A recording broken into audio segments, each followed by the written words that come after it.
So hey anime fans, the series name is What If Naruto Got Harem with Steven Universe. So let's start the series. A calm jewel with a guarded heart, Blue Diamond's Pearl. Maybe she was even a little shy. She was a spectacle, even among other servants like herself, and her azure hair covered her eyes, protecting her from onlookers.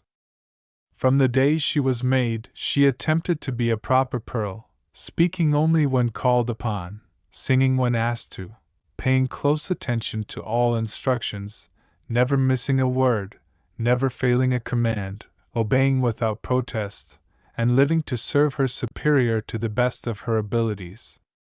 That's how it had always been anyway.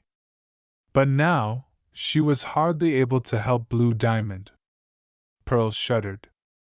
In a way, it was terrifying because she had no idea her master was capable of such vulnerability. Her hands were clasped together, and they trembled uncontrollably. She could feel her diamond's pain and hear her heartbreaking sobs. A tiny wave of blue energy passed over her, and her legs buckled.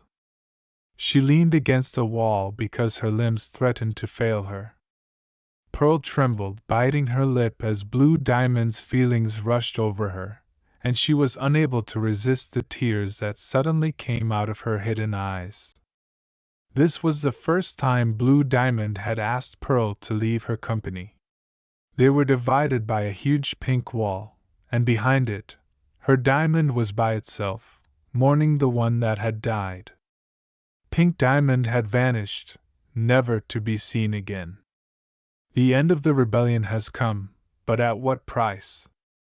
It wasn't a Pearl's place to think about such things, so she didn't like to think about them, yet they kept coming back. The last evacuation from Earth, that doomed colony, had been many, many cycles ago.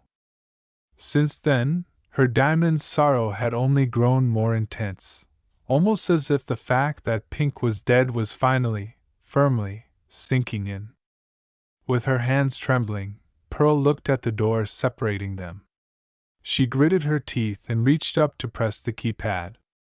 The enormous pink doors opened when she entered a passcode. Blue Diamond sobbed within. A lowered platform highlighted the center of the brightly pink, luminous room, which was an architectural wonder akin to homeworld structures with angular walls, winding pillars, geometric patterns, and rising stairs. Above it were innumerable bubbles and rose quartz gems that had been trapped for hundreds of years and were floating aimlessly in the air, undisturbed for ions. Being bubbled with little chance of ever reforming was a harsh destiny.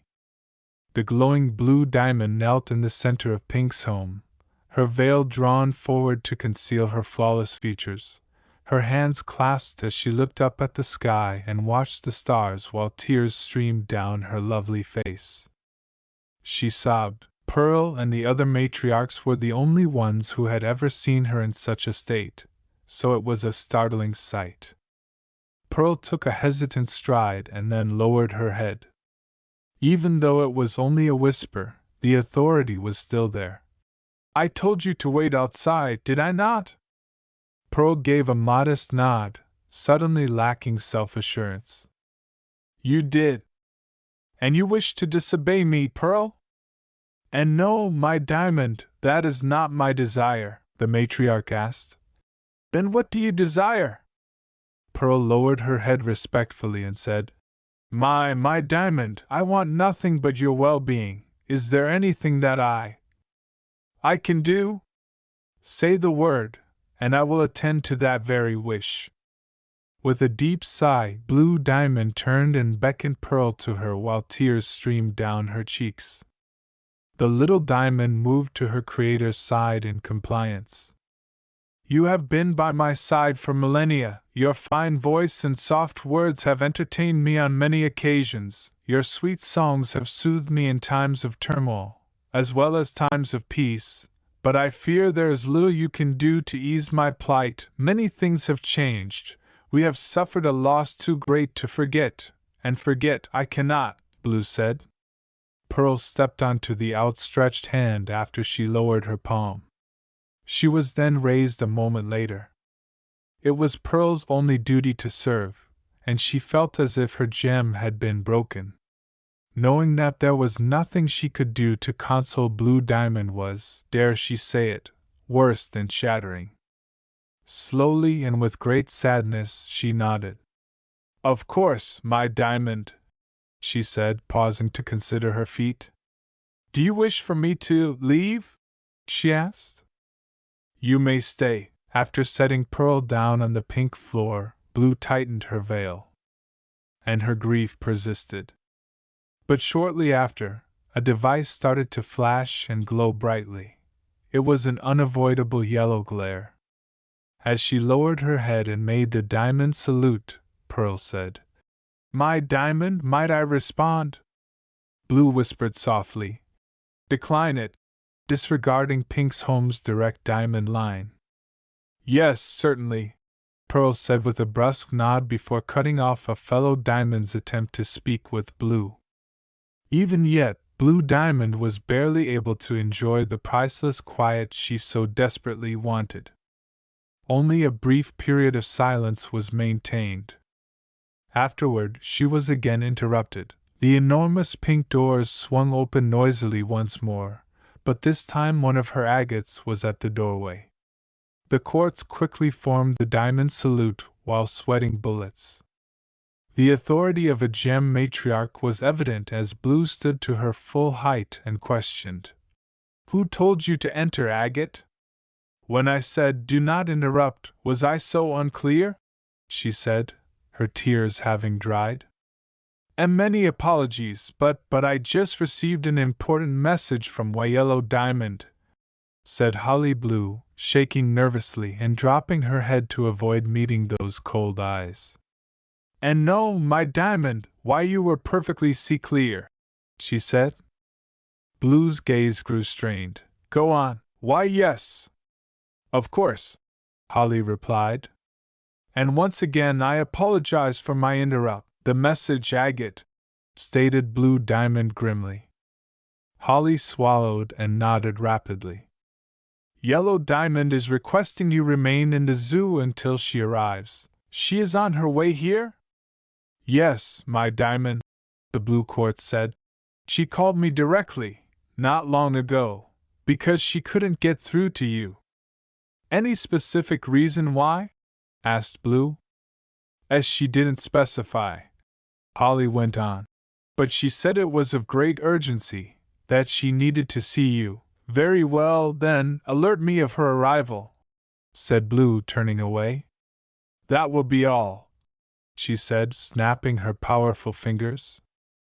Holly Blue bowed and left, and the quartz was a little happy on the inside despite everything that had happened, including the war and the breaking of Pink Diamond. In addition to assigning her to oversee a significant piece of diamond history, the zoo, Blue Diamond would also allow her to meet Yellow Diamond face to face for the first time. What a day it was! When the doors swung open for the 100th time today, Blue didn't look up or turn. The sound of Yellow Diamond's footsteps announced her arrival. She moved deliberately and slowly, avoiding Blue's crouching body, but the Azure Diamond kept her back to the front. Only her Pearl looked forward, bowing to the second matriarch and catching a glimpse of the gold-tinted Pearl that was right behind her. Blue, the distraught Diamond, remained silent. With a sigh, Yellow Diamond clasped both hands behind her back, a common gesture of her military persona. She then moved to stand next to Blue Diamond, but no words were exchanged for a while.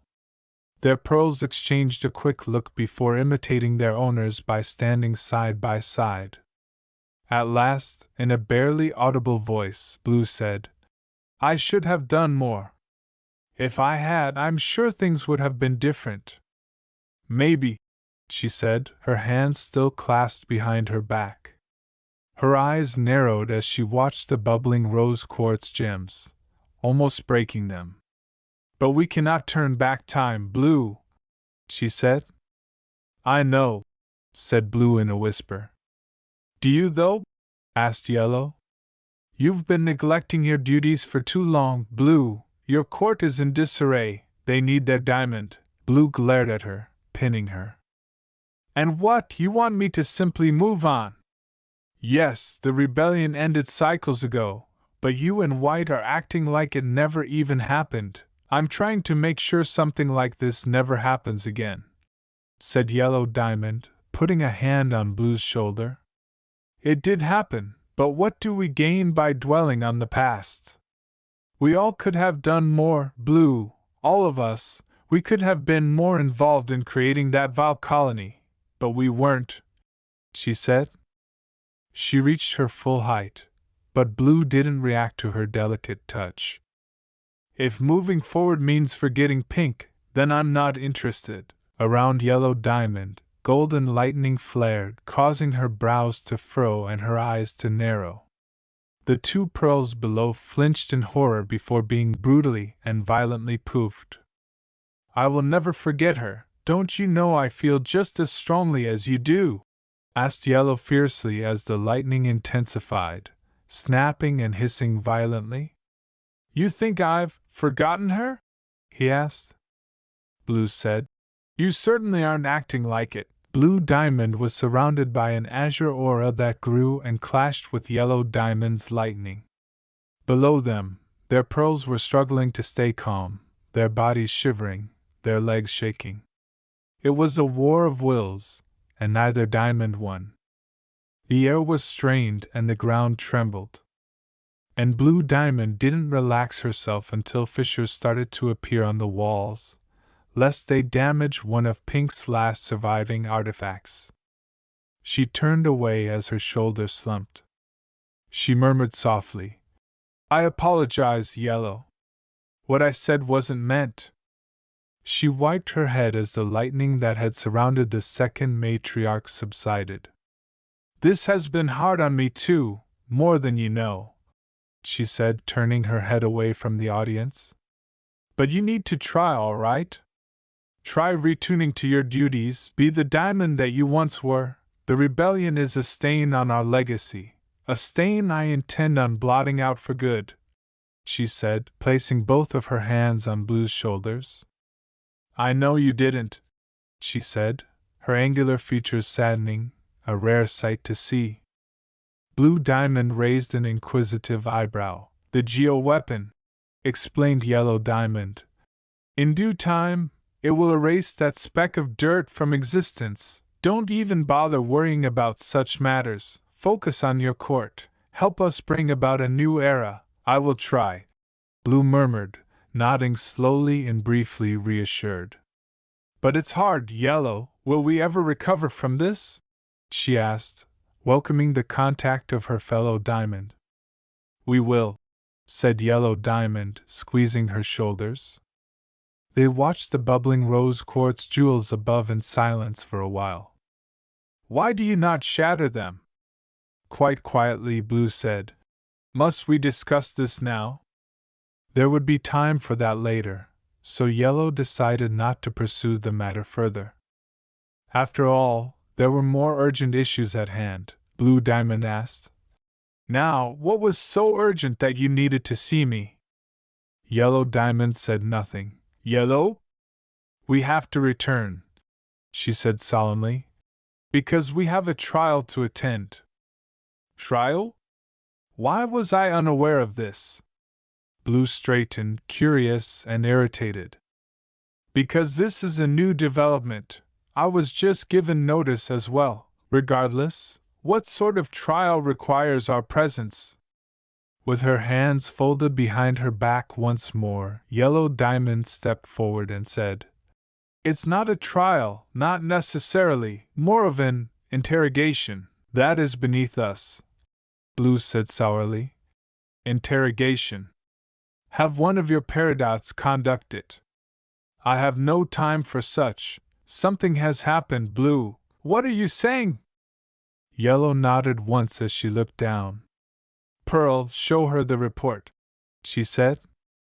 The yellow pearl glanced up and said, Yes, my diamond, with pleasure. Then she took a gadget out of her gem and used it to broadcast a classified message along with a number of hazy pictures that left even the blue pearl stunned. There were 2 items in the hazy pictures: the ship of white diamond, additionally, an enigmatic figure hovering over the ship. The wandering eye had captured these photos, but it appeared the figure had gone so quickly that even its sophisticated cameras were unable to get a good shot. As Blue Diamond read the report, he gasped. "What could this possibly mean?"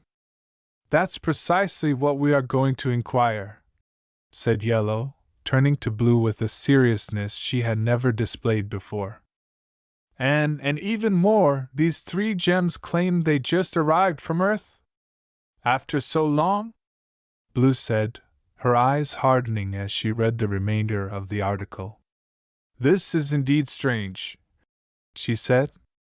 "Yes," replied Yellow. "They've been taken into custody and are waiting for our inquiries." "Who else knows about this?" "Very few," Yellow said in a gentle voice. "The situation has been contained, to avoid a spread of unwanted rumors," she continued. "Now 2 of us are going to see these 3 gems. We will assess the validity of their claims, and a decision will be made." Blue Diamond gave a nod. "We must leave immediately, Homeworld. This gem was the reason Amethyst 8XJ survived. She would never have left that planet if it weren't for him." The war had ended years ago, but she could still vividly recall it. One minute she had been fighting, obeying orders from a higher-ranking officer, and the next there was a panic and a rush, and everyone started to flee from the rebels. Additionally, there was a great deal of misunderstanding. Aristocrats and common soldiers fled in desperation to find a way out after receiving an unexpected order to leave the planet permanently. Ships quickly filled the skies, trampled gems under the sudden rush of thousands of pounding feet, and glowed like she had never seen warp pads, which carried away those who had been lucky enough to escape. Amethyst had the chance to evade the planet as well, but she couldn't simply abandon her fellow quartz gems. She needed to locate her mates and ensure their well-being. As the globe got brighter and the sky glowed like the sun, she hurried in the opposite direction to make sure they were all together and to find ships. She wasn't a fool. The knowledge that something terrible was about to happen was clear from the hurried, frantic evacuation, but she didn't care because she knew that something terrible was going to happen as long as her friends were safe. It didn't matter if she survived or if she was left behind. However, she did make it out alive, all 3 of them. Because of him, they had been traveling and living a free life in space for years after that, but now they were at last on Homeworld. In an attempt to stay hidden while he was away, they had landed in a secret location, an abandoned Homeworld kindergarten. However, 3 of them were quickly found after eliminating multiple Robinods that were dispatched to break them. They were apprehended promptly, interrogated for a short time. Their circumstances took a drastic shift once they announced that they had returned from Earth after a long absence, becoming so significant that the diamonds were now, for whatever reason, involved. And here she was, a mere quartz, waiting to be questioned by Gemkind's matriarchs. "Homeworld sure is crazy," remarked Skinny, describing a slender Jasper with short, beige hair who appeared so unnatural and skinny in comparison to all the warriors they had seen watching over every corner. They were in a white room without any doors and no way out, not that they would even dare attempt. "I know," Amethyst said, trying to hide her nervousness in her voice although she hated to acknowledge it. I hate it," Carnelian muttered. The always outspoken, fun gem was subdued and, despite her diminutive size in comparison to Skinny, she was the most out of place. "Everything's so different, everyone's so serious," she said. Reaching out to pat Carnelian's hair, Amethyst added, "Hey, don't worry, we won't be in there long, we're just witnesses. All we have to do is tell them what happened to us on Earth, share our story, and then we're free to go." "Are you sure?" Carnelian inquired hopefully. Amethyst forced a courageous smile. "I'm sure of it. On Homeworld, it seemed that being different was completely despised, but she really worried about her two friends because she had heard rumors and witnessed the disgusting looks other quartzes gave them as they were carried into the courthouse." Skinny crossed her thin arms, appearing more exposed than before. She remarked, "It's not like we did anything special," adding, "If anything, he's the one that did everything." Skinny blushed as she said this, always appreciative of the soaring gem that had shielded them from harm both on Earth and in space. They were outnumbered on Homeworld even after he had trained them to battle and perfected their skills, so they had little choice but to comply, at least until he came back. After whispering, "I wish he was with us," Carnelian leaned against her kindergarten friend Skinny. "If he was, no one would bother us, all they would do is stare and keep their mouths shut," she said. "Don't you remember?" Amethyst responded. "Before he left, Red said that he wouldn't let anything bad happen to us. He made that promise the moment we arrived on Homeworld. I know, but Homeworld gems are so different, they're so uptight. I mean, does anyone not have fun around here?" Carnelian said, looking down as Skinny gently rubbed her hair. I think they hate gems that were made on Earth," she said, crossing her arms. With a scornful look, Skinny remarked. "Let them hate us then," Amethyst replied. "At the very least, we have a diamond on our side. He doesn't hate us. That's gotta count for something, right?" Both beta jewels became much brighter, comforted by this fact. A door then opened. Between them was a yellow zircon, moving confidently with her shoulders up, her arms clasped behind her back, and her nose uplifted. Two enormous topaz gems entered, their expressions austere and forbidding, much larger than amethyst. The Homeworld diamonds came closer, then stopped a few feet away from the three of them. Glancing at Skinny and Carnelian in particular, the zircon scoffed. "This is what came out of that gem-forsaken planet. It's astounding that you were chosen to stand before the diamonds, especially you two. You shouldn't even be allowed in the capital, let alone the courthouse," she said, almost shuddering. "Well, whatever is going on, I suppose I have no say in the matter. It's not like," she said. "Hey," said Amethyst. Are you supposed to be helping us with something?" Zircon chuckled. "Helping? No, I'm only here to explain to you a set of procedures you will be required to follow when you stand before them." "Procedures?" Carnelian inquired. "Certainly off color," sighed Zircon. "Here on Homeworld, we conduct ourselves in a civilized manner, but I wouldn't expect uncultured Earth gems to know proper etiquette," Skinny said. "Off color?" But Zircon missed it. Instead, the yellow lawyer advanced, with the topaz jewels trailing closely behind. "I will only say this once," Zircon said. "So listen carefully." She raised her hand. "Number 1, you must address our radiant leaders as my diamond or my diamonds. 2, you must form the diamond salute upon their arrival. 3, you will not speak unless spoken to. 4, you will answer all questions honestly, precisely, and concisely. And 5, you will question none of the words of the diamonds. Do you understand?" The trio muttered, "Yes," as they clumsily formed the diamond symbol on their chests. She rubbed her temples in disgust. "I still can't believe an interrogation is taking place in the courthouse. This is unprecedented. Surely, a peridot would have been enough to handle this, but the diamonds themselves?" Unthinkable, right, Topaz? Both Topaz shrugged and responded with the smallest of responses.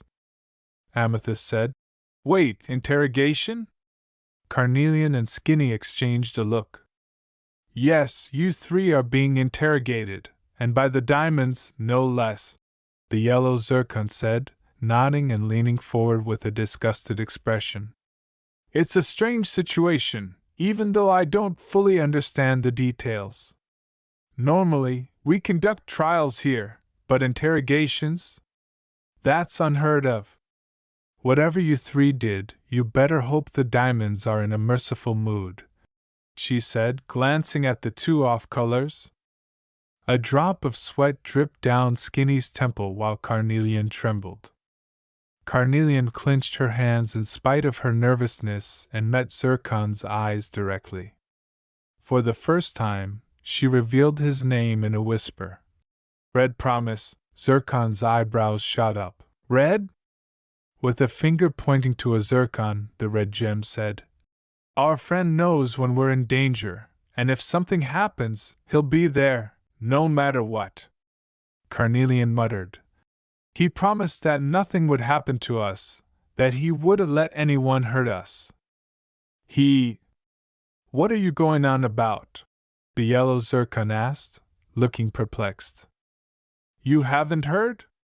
Grinning, Skinny said. Heard what? Zircon insisted.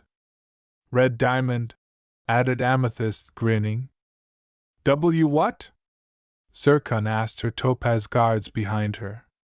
Why, you earth gems are surely defective, our Red Diamond? Such a ridiculous assertion, they said, looking at one another in fear. Amethyst continued. Why else do you think we're here? How else could we have survived the final attack on Earth? She felt a little relieved that their disclosure had shaken the arrogant lawyer. It doesn't matter why you're here, or how you survived, Zircon said. She regained her composure. All that matters is that, in a few moments, you will stand before the diamonds and answer for whatever crimes you miserable, lying clumps of earth have committed, Skinny retorted fiercely. We didn't commit any crimes, when the lawyer said. Lying will get you nowhere. It won't save you from our radiant leaders. A smug smirk appeared on his face. Soon, you will see them face to face, and I wonder if you'll still have the same confidence in your made-up diamond, the lawyer said. The Diamond Authority insignia-adorned door then opened. They had never seen a room like this before. It was dark, but they could still see each other well. Fortunately, the yellow zircon was no longer there, but her words continued to torment the three of them as they stood silently. Carnelian trembled, and her arm wrapped itself around Amethyst's knee. Skinny stayed rigid, her fists clenched, her eyes darting everywhere. A golden and blue light radiated. Amethyst spoke one final time.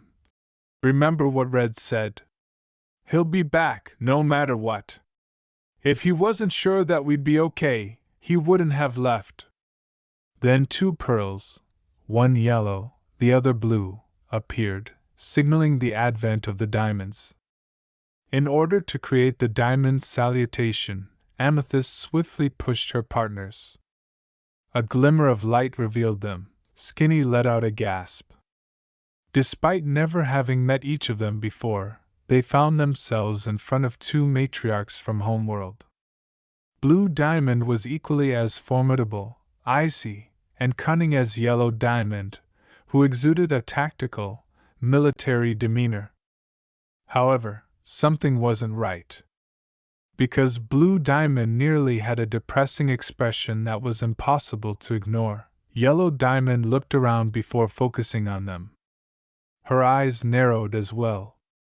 You were right, Blue, this is beneath us, she said icily, as golden lightning sparked around her palms. These are the witnesses?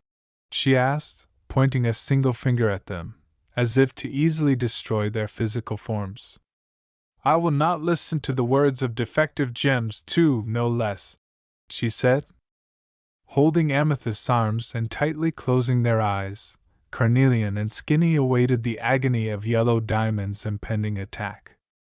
However, it never materialized. Amethyst cautiously raised her head and saw Blue stop Yellow from hurting them by putting her palm on hers. Blue gazed intently into her partner Diamond's eyes. Their closeness was so strong that it was practically tangible. Beneath us it might be, but let us hear them, Yellow. Before we make a decision, let us have an explanation first, a narrative, at least. After giving her remarks some thought, Yellow Diamond admitted, "Very well." The matriarchs sat on two enormous thrones that materialized behind them. Below them, their pearls held newly created computing equipment, which were the result of Yellow Diamond's ambition for progress. And there was a sight to behold above them. Through that one piece of floating technology, a white diamond was softly floating in the air, giving the impression that someone else was present and witnessing everything that happened from a distance. Blue Diamond said, "Let's begin, shall we?" "Pearl," said Yellow Diamond. "State your names, planet of origin, and occupation," she said after nodding and straightening up. After observing her friend's condition, Amethyst made the decision to advocate for them. "I'm Amethyst 8XJ, and this is Carnelian 7LK, and Jasper 9GS. The arrogant question was, "Can they not speak for themselves?" "Yellow," Blue whispered. "Please, Yellow, let her continue." "Go on then," said Yellow with a sigh. "Why, yes," Amethyst continued. "We're from Earth. I emerged from the Prime Kindergarten, and they emerged from the Beta Kindergarten, and we are soldiers that served under Pink Diamond." Blue Diamond leaned in. "Were you close to Pink?" Amethyst replied. "And no, I only saw her a few times." Blue features dropped in disappointment. Yellow asked sharply, "You three fought in the war, I presume?" They all answered, "Yes, Yellow Diamond." Her brows narrowed as she said, "Interesting, then answer me this, the war ended quite some time ago, did it not?" "Why, yeah," said Amethyst. With lightning blazing at her fingertips, Yellow Diamond remarked, "If this is the case, then why are you three just now arriving?" "We were in space all this tea time," muttered Skinny. "We were trying to find homeworld, but since we had never been here, it took us a long time to find it. We were on a ship that was damaged. Its navigational systems didn't work." "Is that so?" asked Yellow Diamond icily. They all three nodded. Blue Diamond's lovely features stiffened as she leaned forward again. "Tell us, then, what happened to you at the conclusion of the rebellion?" Yellow Diamond raised an eyebrow as Amethyst looked up and said, "We were left behind. We got the evacuation message, and I helped a lot of people in my kindergarten escape. Then I went back for these two, but it was too late. Thousands of ships flew away, and then there was this flash."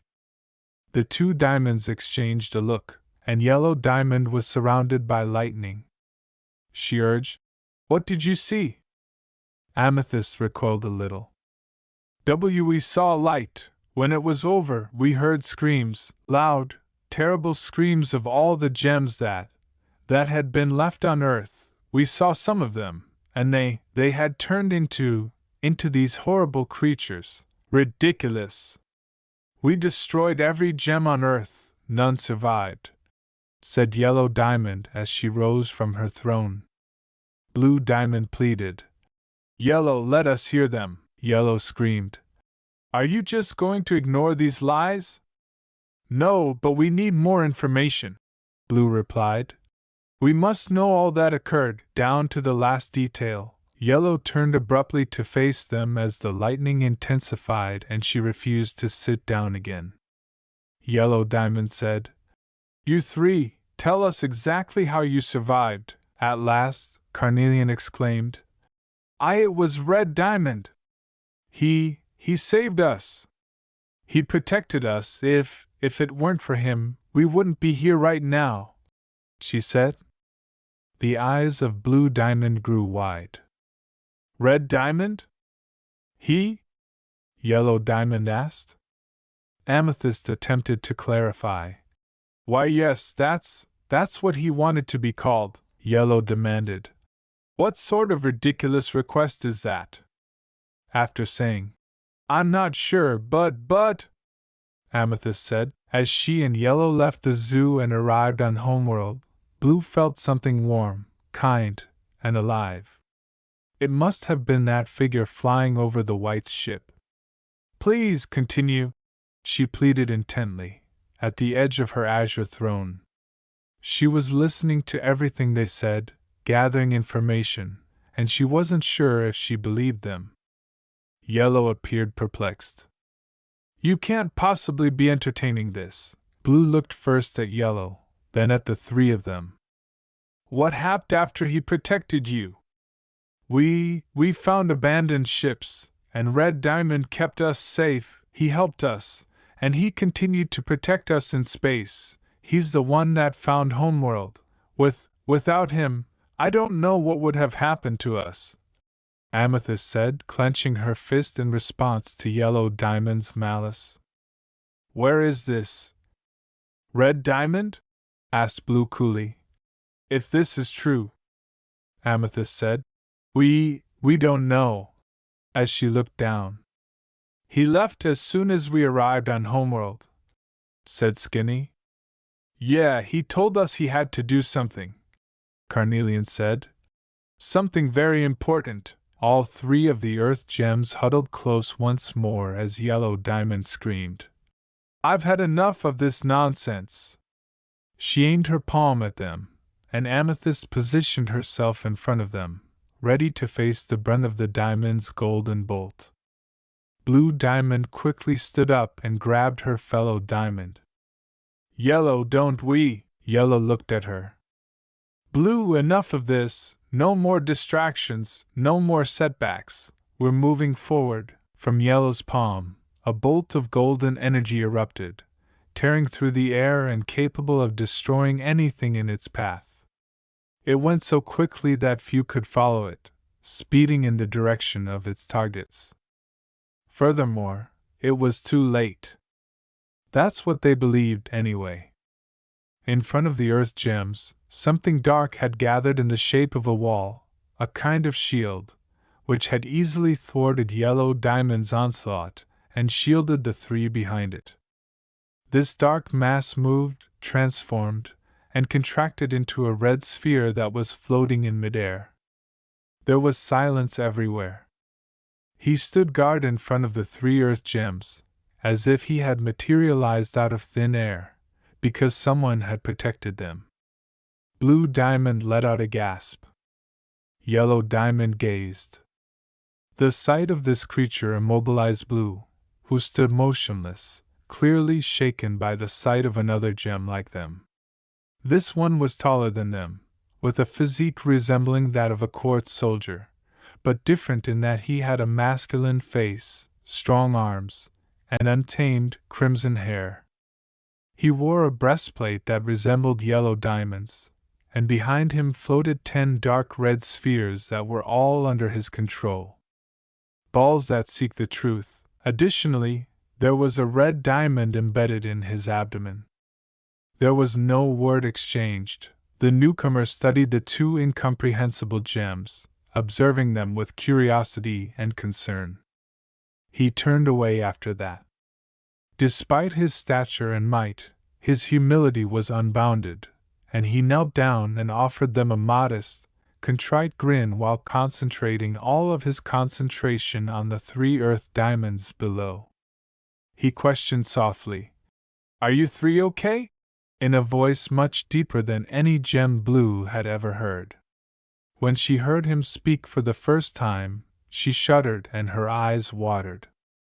Amethyst said, "We did our best without you here." And she was thrilled to see him. He groaned regretfully. "I know you did," adding, "I shouldn't have left you alone. not even for a second," Carnelian exclaimed. "It's all right," without showing any signs of fear. "I knew you'd be here, no matter what, but stars, you should have seen Skinny, she was so scared," she said. "No, I wasn't." Skinny shook her head, avoiding a worried expression in front of the person who had saved them from Earth and kept them safe in space. "She was the one who was scared, not me, not one bit," she said, avoiding seeming scared. "Don't worry, you did great, all of you," the diamond said, laughing and giving Skinny a kind pat on the head with his powerful finger. "I'm back, you're all safe now, and I won't let anything happen to you three," he said, rising to his full height. "Where did you go?" Amethyst questioned politely. As she stood in front of him, she experienced an inexplicable sense of security that brought to her the day he had used his truth-seeking balls to protect them on Earth, forming a dome that was impervious to the light of the diamonds. "I flew across the planet and I saw it, the home of all gems," he murmured quietly, his eyes serious. "Because I was drawn by an insatiable urge to explore homeworld." He finally turned to face the two diamonds after, ignoring them from behind. They were still stunned, and his gaze was fixed on them. Blue Diamond said, This cannot be, how is this possible?" Yellow yelled, "Who are you?" as the lightning came back. "I am Red Diamond," he said. "This name was with me the moment I awoke." He started to approach them with confident, heavy steps, but neither diamond moved. He passed Yellow Diamond, paused in front of Blue Diamond, and met her gaze. Blue and crimson orbs met. She didn't object because she couldn't, but he took both of her hands in his in a tender motion that made her body feel warm. "Blue Diamond," he sighed. "The first thing I felt when you and Yellow Diamond arrived on Homeworld was sorrow, your sorrow. I could feel it halfway across the planet. It was so strong, so visceral, that I wanted to see you as soon as possible." He released her hands and looked sorrowful. "I'm sorry about Pink Diamond." Blue shuddered and turned to face Yellow, who was stunned into silence. Blue inquired, "You know about Pink?" Her question was answered with a single nod. With tears in her eyes, Blue muttered, How could this have happened to her? How could a mere quartz harm a diamond?" "I don't know," Red Diamond said, shaking his head. Blue drooped his shoulders, he said, "But I do know one thing." Everyone became alert, listened carefully. Yellow, more reserved than ever, asked, "And what is that?" Her lightning had slowed. He raised his head. "White Diamond authorized my creation. Come now, Naruto, lift your head." His whiskered cheeks were stroked by white, luminous fingers. Despite her calming tone, he sniffed as tears streamed down his face. "They hate me, White, all of them, for something I didn't even do." The celestial creature gazed at him with curiosity, caressing his blonde hair with one finger against his petite frame. She shone like the sun in the shadows. "Then forget them." Captivated by her beauty, the child raised his head and said, Forget them?" "Yes, forget. They don't know how special you are, but I do, I always have, and I always will." Everlasting light. A single ray of light shone through, falling upon Red Diamond, whose crimson mane was like a flame of fire, burning with the help of Homeworld's evening sun. Desperate to protect the 3 quartz gems that stood behind him, sheltered by his towering form, Red Diamond broke through the walls of the courtroom, creating a great cavity that was once dark. "White Diamond authorized my creation." Yellow Diamond, for the first time, found herself unable to speak, unable to formulate a coherent response to his claim. All rational thoughts seemed to escape her, replaced by countless questions and complete confusion. In spite of the fact that his words were soft, they were delivered with unwavering assurance. The courtroom fell into silence as Blue Diamond's eyes gradually widened and his gentle voice reached her. But before anyone could say anything, that little diamond-shaped gadget started to light. It hovered over them, there ever since the interrogation started. The hovering technology changed, evolved, and unraveled itself in a way that was similar to the diamond lines. After a while, all that was left was a geometric screen. The courtroom was then live recorded. A sudden broadcast showed Red Diamond standing in front of the two matriarchs in full. In addition to being visible on this floating piece of technology, his image was also displayed on the gadgets that Yellow and Blue Pearl were holding. Outside, dozens of billboards came to life, broadcasting the same message.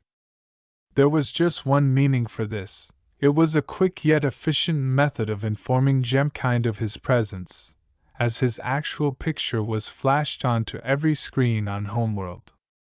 Abruptly, someone spoke, and her voice reverberated throughout the crowded city streets and around the world. "Welcome home, Red Diamond." The transmission ceased as swiftly as it started, and the floating screen retracted, returning to its smaller, diamond-shaped form. But one sentence, spoken in a knowing manner, reminiscent of a divine being speaking to its subjects, Blue said. "White, she's talking to us. And she doesn't sound very surprised by all of this," Yellow said. After gathering her thoughts, she proceeded to reach up and remove the floating device, one of her prototypes that isn't yet in use, from the air. Blue turned back to Yellow after taking a quick look at the macho diamond. Then he must be telling the truth," she said. "Without a doubt," remarked Yellow quietly. She scowled as a wave of betrayal swept over her. "But she never told us," she continued. In order to give them time to digest all that was happening, Red Diamond stayed silent and watched Yellow intently. The three soldiers below him stayed as close as possible, with Carnelian holding onto his leg out of caution about Yellow Diamond's skills. Blue said, "Maybe White had a reason," and she put a soothing hand on Yellow's shoulder. With a sigh, the Golden Diamond examined the tiny gadget she was holding. "Everyone," she said, turning to face him. "Leave us except for you," Yellow said. Red Diamond looked at her and shook his head, but their pearls obeyed the command and were prepared to depart as asked. He said, "They stay with me," as he looked down at the 3 quartz jewels. Yellow said, "You can't be serious. After what you nearly did to them, I'm afraid so," he replied. "I won't risk their safety again." With a tender expression in her eyes, Blue stood between the 2 diamonds. "Please," she said, "we only wish to speak privately. I promise you, no harm will come to them." Reluctantly, Yellow folded her arms and adopted Blue's gentler stance. She added, "Our pearls will escort them to a waiting area." And then she snapped a finger.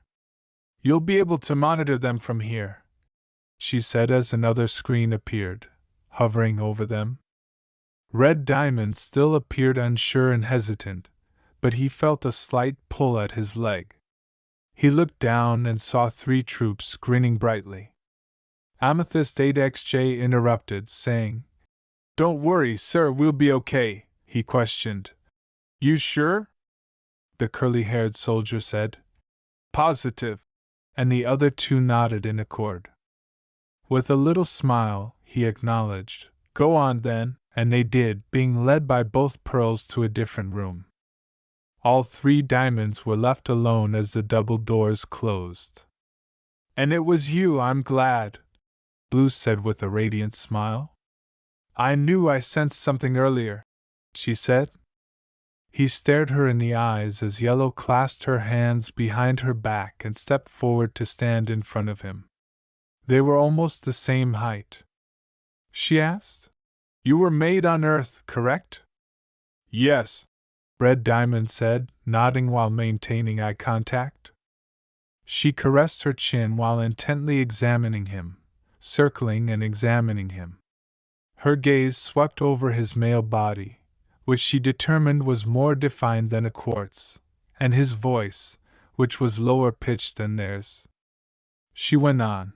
When did you emerge? At the end of the war, he responded. You were gone long before I could make contact, Yellow remarked. That was 2,000 years ago. And asked, what were you doing all that time? Yellow, Blue comforted as he approached her. Let's make sure he's comfortable for the time being. There will be time to ask such questions. All right, Yellow said, pausing to turn her head away. I guess welcome to Homeworld, she muttered, echoing White Diamond's remarks. Since he was in their area, new to Homeworld, and terribly outnumbered, Red decided to stay quiet and let them take the lead for the time being. He grinned and nodded appreciatively. Let's see what has to say about this, Yellow said, approaching the enormous hole he had made and placing a palm on it. Now, before we proceed, we must first go to White, she added. With another glance at Red Diamond, Blue murmured. Agreed, I'm sure she is expecting us. White's ship could be seen in the distance, and the city square was lit up with flashing lights. Up above, a red diamond was being projected, illuminating the night sky. Yellow made the decision to go there first, and proceeded to the door. Blue a word, after giving Red Diamond a quick glance, Blue murmured, I'll be back, okay? And followed Yellow. He nodded, letting them exit the courtroom. He crossed his arms and looked out the wall hole, seeing Homeworld in all its splendor in front of him. Her home and her enormous shining spacecraft were miles away. As you intended from the beginning, he said. I'm here, White. The Blue Diamond asked. It's beautiful, isn't it? The door was open, and she stepped inside to stand next to him. Her pearl trailed closely behind, her hands joined, her eyes downcast as she faced two incredibly powerful creatures. Red continued to look out the hole he had made, taking in the beauty of Homeworld. He had previously seen a little of it, but he had been traveling too quickly to fully appreciate it. Red looked over at her. Very beautiful, was his response. Returning his focus to the courtroom, he saw Blue Pearl standing as erect as she could at her owner's feet. She did not glance up at him out of respect, but instead made the diamond salute and bent her head as soon as she saw he was staring at her. Hello there, he said with a smile. I recognize this kind of rock, a pearl. Surprised that he was speaking to her, she murmured softly. Greetings, Red Diamond, adding, I sincerely hope you enjoyed being on Homeworld. I will, he said. Thank you for the consideration, Pearl. Pearl's eyes widened beneath her bangs. Of course, Red Diamond, she said, not used to being thanked. In addition to being silent during their conversation, Blue Diamond continued to look at him and give him subtle glances. Her eyes were full of passion, even though they were tentative and innocent. It seemed as though she wanted to be close to him constantly to ensure that he wouldn't disappear. He didn't mind. In fact, he welcomed her desire to be close to him because he understood that she still mourned for the one who had passed away. But maybe knowing that he was here and would stay would help to heal the hurt of the past. Even though it was his first time meeting them, he already felt a connection to his two fellow gems, and he knew they felt the same way. A relationship was forged the moment he saw them. With excitement in her voice, Blue Diamond said, There's so much I want to show you, so much I want to teach you. But being the diamond that she was, she made an effort, and failed, to keep a composed demeanor. In a way, it was cute. Though, admittedly, you already know of your duties, you know what is expected of you, she said. He turned away from the window and said, I do, but Blue Diamond. As the matriarch drew nearer, she touched his shoulder. Call me Blue, Red gave a nod. Blue, he started slowly, experimenting with the term. I know my purpose, I know what is expected of me, it's been within me since the day I opened my eyes, but tell me, what must I do to be a great diamond to my future gems? Surprised by his inquiry, Blue thought for a while. Firstly, your gems must be the best they can possibly be for you, not the other way around. Curious, Red cocked his head. If I do not lead by example, why will they follow me? Because they must, gently replied Blue. It is their purpose to follow you, just as it is your purpose to lead. To be a great leader, your authority must be respected above all else. You need not worry about being great for the gems that will be beneath you. By virtue of being a diamond, you are already great, never forget that, he answered. I understand. Despite his internal disagreement with her statement, he questioned abruptly. Are you unhappy that I'm here? Then, looking at him, Blue scowled and shook her head. Of course not, just surprised is all. This all happened so suddenly. I truly don't know what to make of it, but for a fact, I think I'm happy, happier than I've been in a long time, she said. Why do you ask? She said. Yellow Diamond, he clarified. She doesn't seem very thrilled about me being here, though. I can understand why. It must be difficult to see someone else take the place of Pink Diamond, softly grinned Blue. Don't worry, Yellow can be a bit firm at times. I'm sure she's happy that you're here. She just expresses things in a different way. You'll see, she really cares. Beneath that armor, she's very kind. They kept looking out the hole he had cut, seeing innumerable tall buildings, but one stuck out above the others. A ship that climbed high into the sky, piercing the very heavens, the most sacred site in Homeworld, where she lived, and where they would soon be going. Red smiled broadly as he turned to face her. So, he started, what do you enjoy doing in your spare time? Fun? His smile remained unwavering. Yes, what do you enjoy doing? Well, if you must know, I enjoy overseeing the construction of new spires, Blue said when she inclined her head and paused to reflect. As well as monitoring the progress of my colonies, she added. That's it? He inquired in jest. Blue's eyes shifted lower and she said, Certainly not, practically pouting. Pearl, list all the things I enjoy doing, she said. She murmured gently, Yes, my diamond, and moved forward. He grinned more broadly and replied, No, Pearl, don't say anything, confounding the poor jewel. Pearl glanced about, unsure of whom to believe. They shared the same power, after all, but Blue Diamond was her owner. She gasped, I want to hear Blue list them, he said.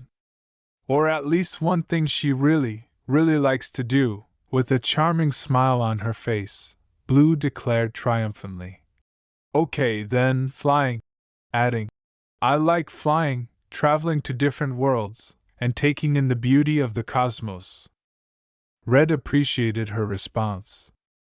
You know, before I arrived on Homeworld I explored more worlds than I cared to count, and I loved every minute of it, he grumbled. But something was always there within me, something always pulled me to Homeworld, a desire I could not contain, a desire to see this place, to see you, and Yellow Diamond, and White Diamond. When she heard his words, Blue drew closer than before, her eyes sparkling, tears welling up in her stunning eyes, and then she threw her arms around him, clinging to him tightly. She felt the same kind of warm glow emanating from him, flowing through her gem, through her very being, and she nearly trembled at the sensation, letting out a blissful sigh. Without objecting, Red took her hug, and as a result of her powers, his eyes also began to water. "These past years have been difficult," she acknowledged in a whisper. "But with you here, the authority is once again complete. You are the future, Red, and you will be a beacon of change. All of Homeworld will rejoice once they finally see you." She withdrew gradually while dabbing at her eyes.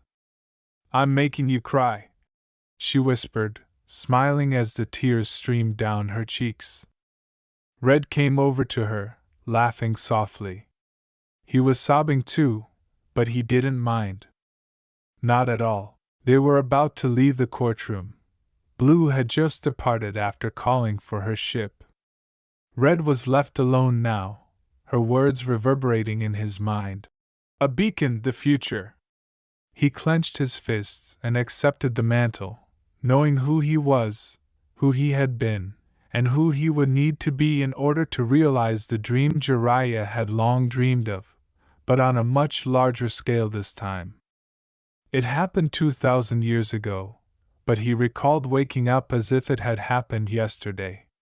He had died, bringing an end to a war that almost destroyed the planet, but he had suddenly opened his eyes to a new life, one in which he was no longer human but rather a being that blurred the boundaries between inorganic and organic. He wasn't Red Diamond or Naruto Uzumaki. He was both, the same thing. The atmosphere had been filled with hatred and fear when he woke up on Earth. Then that brightness. He would eventually confront the diamonds about their responsibility. But for the time being, he would adapt to this new role, the one he now most desired, and lead with a primary objective in mind.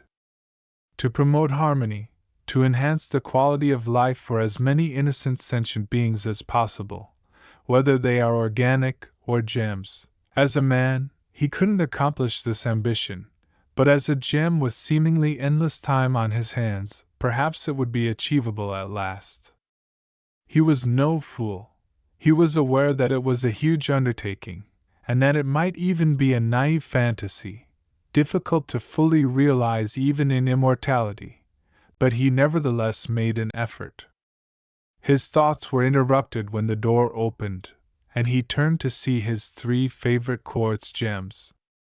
Skinny and Jay hesitated before entering, but Carnelian hurried over to him with a jovial smile. He lowered a huge palm, and she climbed on it with great excitement. A moment later he lifted her and placed the red gem on his shoulder, which she always enjoyed doing. She sat down, swinging her legs happily. "Wow, look at that thing," she said, drawn in by the sight of a huge, white ship or tower. "Is that where you're headed?" she asked. Red replied, "Yeah, I have to see White Diamond shortly." Walking to stand next to his imposing figure, Skinny questioned, "What about us? Are we coming with you?" "No," he replied. "You 3 will remain on Blue Diamond's ship. Though I know you can take care of yourselves, I promised I wouldn't let anyone harm you. Blue seems a bit lenient when it comes to having you around, but I can tell that Yellow Diamond isn't so gracious, and I won't take any chances by bringing you to meet her. I've had enough diamonds for one day, well, excluding you, sir," Jay remarked, crossing her purple arms. "That sounds like a good idea," she said. "I guess things are gonna be different now, huh?" Skinny stated with a sad face. "While we were in space, it was just us, visiting different planets, helping people, no homeworld, none of that stuff. I'll miss it." Carnelian tightened her grip on him after hearing those remarks, and Jay remained silent, but she shared the other's thoughts. Crimson looked at them warmly, then laid Carnelian on the ground and, in the seclusion of his makeshift quarters, he lowered himself to their level. A crimson light engulfed him, and his body changed, becoming smaller than the typical quartz soldier instead of the enormous creature he usually was. "Things will definitely be different," he said. "But I didn't save you three for nothing. As you know, Homeworld punishes gems that don't conform to their strict standards. I want to change that view, and you have an important role to play, especially you two." He gently stroked Carnelian's locks and placed it on Skinny's shoulder. "Don't worry, no matter how things change, you will always have access to me. I'll be there whenever you need me, I promise." Finding friends and allies and exploring the stars had just been the beginning. Now was the time to take action. They had been together for hundreds of years, and now things were changing, but it was an unavoidable shift. They put their arms around him after he drew them all into a tight embrace. Then, in a breathtaking performance, the typically lively and easygoing gems lowered their heads in front of him to create the diamond salute. "Thanks for saving us," Amethyst replied. "I know you've heard it 1,000 times, but we'll always be in your debt," Carnelian said. "Yeah, you're the best boss," and Skinny nodded in agreement. Red Diamond grinned and gazed at them with delight. They were his treasures, and he was incredibly proud of them, pleased with their progress. He shrank back to his former size. Blue had informed him that he needed to be respected and obeyed since he was a diamond. But he would want to demonstrate that he was deserving of respect by his deeds. They arrived at the city square, or diamond, depending on its shape, in a matter of seconds after boarding Blue Diamond's ship. The roar of a throng reached them as her ship approached, trying to land. Hundreds of thousands of gems were gathered around the square, which was shocking and alarming. Many more were still warping in and aggregating below. Transportation vessels traveled quickly through translucent tubes that covered Homeworld like arteries and veins, and the capital was a magnificent architectural wonder that fully demonstrated the rapid growth of Gem society. Multicolored, geometric skyscrapers ascended to the sky. There was an energy unlike anything that had ever been seen before, an anticipation that outstripped any previous celebrations, and gems of all kinds raised their hands to the sky, chanting and cheering. From morganites to rhodonites, to tiny aquamarines and massive citrines, no gem was lacking. Homeworld jewels were amassing without inquiry despite the unexpected and impromptu revelation. Even gems from far-off colonies traveled enormous distances using galactic warps. For a single reason, in honor of a new diamond, the Golden Diamond was outside, standing atop Yellow's own palace, her eyes wide with surprise, and her ship had already touched down. A second later, Blue Diamond's ship touched down and positioned itself next to the Yellow armed ship. Red and Blue were both surprised inside. "She managed to gather everyone for your arrival, so quickly," she murmured, Red said. "Amazing," in admiration of the orchestration. His three warriors stood silently under them, completely mesmerized by the sight of the capital. The sheer quantity of gems outside was astounding. They virtually worshipped the diamonds, expecting Homeworld to be insane, but not this insane. Blue looked down. "You're not bringing them, are you?" When he heard her tone, he frowned and said, "No. They'll stay here until we get back, isn't that right, you three?" They nodded frantically since they didn't want to venture outside. "Good luck," murmured Carnelian. "Show 'em who's boss," says Skinny, grinning. Blue said, "Let's be on our way, of course," Red said, turning back to face the three below. "Don't blow anything up while I'm gone, Jay," he said with a smile. Mirroring his smile, Amethyst said, "Will do, sir," recalling an inside joke about their time on Altia, one of the numerous worlds they had visited. Red and blue were suddenly encircled by a blue sphere, her pearl remaining behind. The orb proceeded, phasing through Blue Diamond's ship's walls, rolling until they were outside, at which point it halted and vanished. When they were finally shown to all gemkind, the assembled crowd let out a loud gasp. All at once, there was silence. Then red and blue moved forward. A chorus of voices shook the city, reverberating through the skyscraper they were standing on as the throng burst into enthusiastic cheers. Red! Red! Red! Red! They called his name without stopping, even as they approached Yellow Diamond's position, and the chant filled the air in a way he had never heard before. Yellow turned to them and gave him a questioning look as she crossed her arms and looked down at the many stones. "This is definitely interesting," said Yellow simply. "We should have anticipated this," Blue remarked laughingly, shaking her head. "You know White," she replied. She went to Red, who was motionless and enthralled with the diamonds screaming his name, and said, "Well, is it everything you imagined?" "At this point, nothing would surprise me," said Yellow. "Everything and more. Look at all these gems," he said with a radiant smile. Yellow Diamond stopped once more to look at him, really look at him.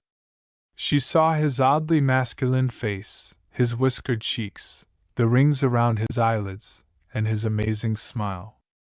She was engrossed in his expression at that precise moment, a picture of joy and innocence that drew her in and tugged at her gem.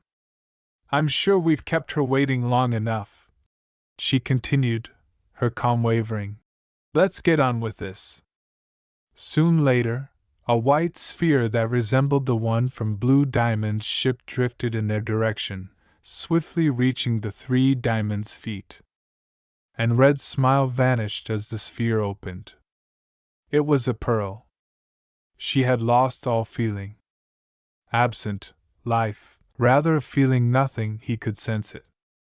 Although she smiled, it was at best a hollow one, and there were cracks in her eye and a jewel on her navel region. With a somewhat robotic voice, the pearl said, "Red Diamond, welcome to Homeworld. White Diamond is expecting you. All three of you, actually. Shall we depart?" "Yeah," Red mumbled. Yellow said, "Let's go, you two." After they nodded, a white orb engulfed the three of them. The throng continued to chant even as they drifted away, making their way to White Diamond's residence. Their voice reverberated over the world, filling the sky. Her ship resembled a palace, a hallowed dwelling of divine splendor, with ancient architecture covering the walls and rising from bottom to top. She was surrounded by a radiance that was unlike any other being. She was encased in blinding, overwhelming light, and she held her arms apart as though, just by doing so, she were keeping the planet intact and preventing it from collapsing. Even in comparison to the three diamonds that approached her lofty perch, she was enormous, and a staircase led to her still body. White Diamond said, "Red," with a hint of excitement.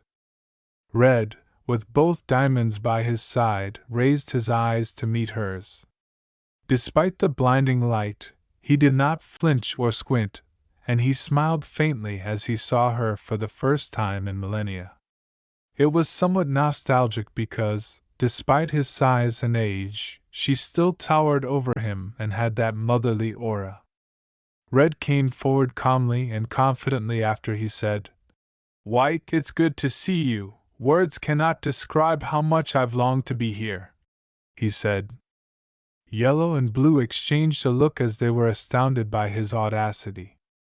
"You flew above me earlier," said White, grinning knowingly. He watched naively. "You noticed that?" The diamond said, laughing. "That was quite the game you were playing," adding, "You're very fast. I almost didn't see you." "Almost," Red said again, grinning, and she reflected his look with a gleam of laughter in her eyes. The creature said, "Your emergence was earlier than expected. Yes, I awoke over 2,000 years ago, at the end of the war. And yet you waited so long to come home. Why is that?"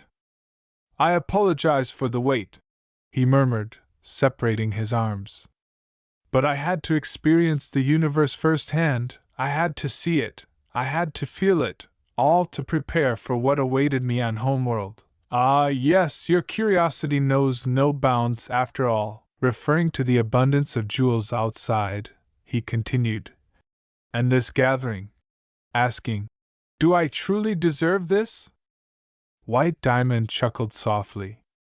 "Of course you do, my maelstrom. You are a diamond. This is nothing compared to the glory that awaits. It has been quite the experience, I'll admit," Red said.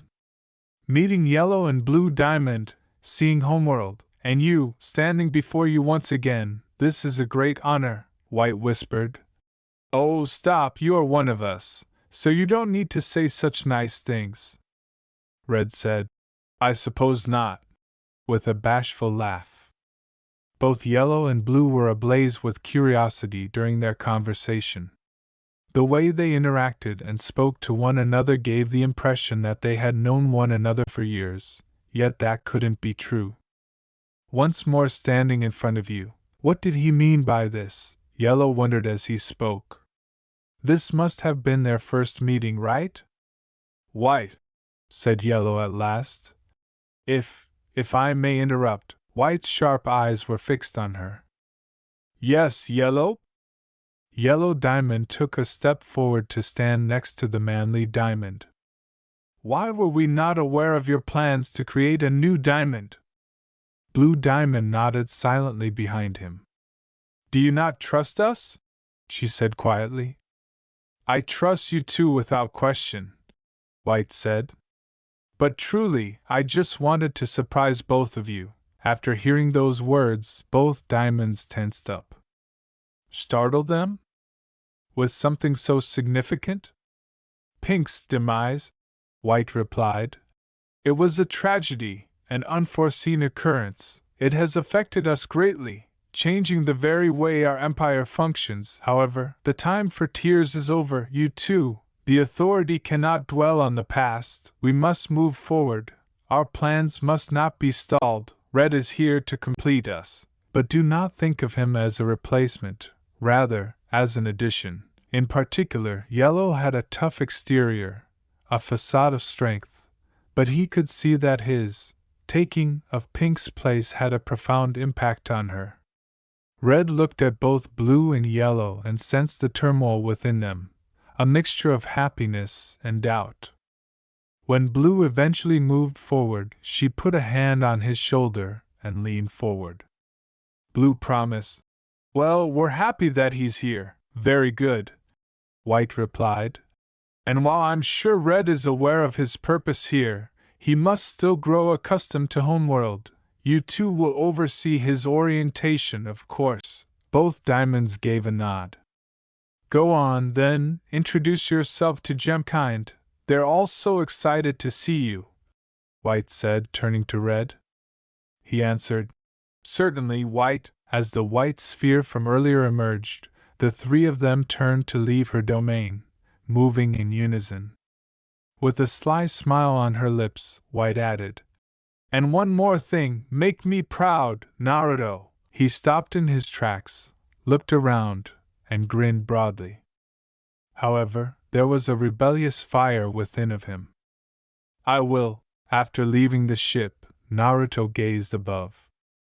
His insignia, a crimson diamond that blocked out the stars, continued to glow in the night sky when the sun finally set and the capital was illuminated. "What was that?" inquired Yellow. "What do you mean?" Naruto asked her innocently as he turned to face her. "You and White, your conversation with her. She's barely spoken to us since we left Earth for good, and now, as soon as you arrive, she's talking like never before." "And Naruto?" "What does that mean?" said Yellow Diamond, who had stopped walking and crossed her arms on her breastplate. "Yellow, we should be celebrating his arrival with everyone else," said Blue, leaning in and softly putting her hands over his arm. Yellow let out a sigh. She gave him another look. The way he treated her with such kindness, and without passing judgment, any suspicion she might have had seemed to evaporate. "We should introduce you," she said, putting the matter aside for the time being. Red abruptly grasped Blue's hand in his. Tears started to well up in her eyes, but she smiled and wiped them away. He then turned to face Yellow and held out his other hand eagerly. He held out his hand and said, "Let's show them that we're united, that the Diamond Authority is one." After a period of staring, Yellow nodded slowly. "All right." When she put her hand in his, he grasped it firmly and wrapped his fingers around hers. They moved forth together. To the gems of Homeworld, it was a sight to behold. 3 diamonds holding hands, a symbol of strength and unity, and the newest diamond standing in the center, seemingly being escorted into society by his devoted fellow leaders. The crowd once again saw them in full, and the cheers became even louder, unfathomably so. This picture was being broadcast throughout the galaxy and all of the gem colonies. Whispering, "They already adore you." Blue pressed her thumb gently across the back of his palm. Naruto was taken aback. It was an honor he would never forget. With some amusement at his naive, childlike features, Yellow turned to face him. "Go on," she urged. "Just wave." He released their hands and nodded. He stepped forward, then another, until his feet lifted off the floor. He started to fly higher and float. As he floated slowly into the air, floating over the collected diamonds, another gasp echoed through the throng. Yellow remarked, "I thought I told him to wave." Blue rubbed her fellow diamond's back while chuckling softly. She remarked, "He's just a bit excited." Even though Yellow rolled her eyes, she was fascinated by his ability to fly. Despite lacking wings, he was able to travel through the air with ease. She also remembered how he had essentially neutralized her lightning by stopping her attack earlier. She would be lying if she claimed she wasn't curious to see what else he could do.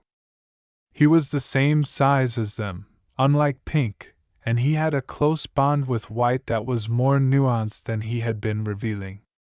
Yellow caressed her chin while her analytical mind went over innumerable potential answers. Red, floating above the throng, started to wave to the gems below with a radiant, lively smile. The diamonds burst into cheers again. And Yellow and Blue could only speculate about what his coming might mean for the Gem Kingdom as they watched him from below. Earth, she has been on this ship for a very long time. Her ship was hardly visible because it was entirely covered with sand. She stopped for a moment to look around as a chilly wind breeze blew across the desert, carrying sand grains into the air. She was constantly captivated by it. The desert was blazing during the day and might kill an unprotected person, but at night it was as frigid as the Arctic. She loved Earth for many reasons, including the opportunity for growth and the perpetual change, which appeared to be inherent in all living things on the planet. She never got tired of these things. She gazed up at the night sky, where the stars were so bright they nearly blinded her. She briefly felt a surge of nostalgia and smiled, a sad little grin, remembering her time spent in space and among the stars. Rose didn't often miss her old life, but occasionally she was reminded of her turbulent and painful past. She disliked thinking about the past, but she had just experienced a familiar sensation that traveled throughout the universe. The sensation of 4 strong beings near one another, that sent chills down her spine. She was now eager to verify her concerns as she stood in front of her legship. With a tentative step, bare feet against cold metal, Rose pressed her palm against her ship, which gave way to her, creating an entrance inside. It had been a long time since she had been inside, and she took a moment to examine her spacecraft, finding that it still looked as new as the day it had been made. Rose kept going until she arrived at the command center, where she would be in charge of every part of her ship. She climbed a set of stairs to reach the center of the chamber. She let out a longing sigh as she thought back to all the occasions she had taken either blue or yellow on space excursions. However, she was now past all of that. A screen emerged in front of her when she raised her hand, and a keypad appeared momentarily hovering beneath her. She scanned her palm, input a string of codes, and then waited. Her eyes widened as she saw the image that suddenly appeared, a direct transmission from Homeworld, and a smile of excitement appeared on her lips. "You came at last," she murmured. "Red, it took you long enough." Although the relationship between White and him was sad, she could never hope to comprehend it. When they first met, he told her a story that, "I'm not angry at her for what she did to me, not as much as I should be, I'm just saddened by it, disappointed," silent yet cutting. His words came back to her. Rose kept her eyes on the broadcast, seeing him smile and wave as he floats over a crowd of collected diamonds. With a slight, bittersweet twitch of her lips, she grinned because she was at last free from her role on Homeworld.